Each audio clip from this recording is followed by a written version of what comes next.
எப்போதும் மொபைல் தானா? ஒரு குட்டி கதை. ஒரு 10th ஸ்டாண்டர்ட் பாப்பா எப்போதும் மொபைலை பார்த்து கொண்டிருப்பது பெற்றோர்களுக்கு கவலை அளிக்கிறது. சுற்றத்தினர் தலைமை ஆசிரியரிடம் கம்ப்ளைண்ட் பண்ண சொல்லி அறிவுறுத்துகின்றனர். பெற்றோர்களும் அப்படியே செய்கின்றனர். ஹெச்எம் அந்த பாப்பாவை கூப்பிட்டு எல்லா சப்ஜெக்டிலையும் எவ்வளவு மார்க்கை கேட்கிறார். எல்லாவற்றிலும் A+ வாங்கியிருக்கிறாள்.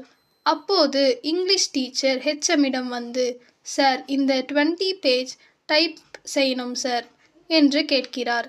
அதற்கு ஹெச்எம், இன்று கம்ப்யூட்டர் கிளர்க் லீவ், நாளைதான் முடியுமா என்று சொல்கிறார். உடனே நம்ம 10th பாப்பா அந்த ஹேண்ட்ஸ்கிரிப்டை வாங்கி சிஸ்டத்தில் உட்கார்ந்து மின்னல் வேகத்தில் டைப் செய்து பிரிண்ட் அவுட் எடுக்கிறாள். ஹெச்எம் பெற்றோர்களிடம், உங்கள் மகள் புத்திசாலி, நீங்கள் கவலைப்பட வேண்டாம் என்று சொல்கிறார். நமது 10th பாப்பா ஹெச்எம்மிடம், சார், நான் மொபைலில் தமிழ், மலையாளம், இங்கிலீஷ் எல்லாம் டைப் செய்யும் எடிட்டிங், அனிமேஷன் எல்லாம் படிச்சுக்கிட்டேன் சார் என்று சொல்கிறாள்.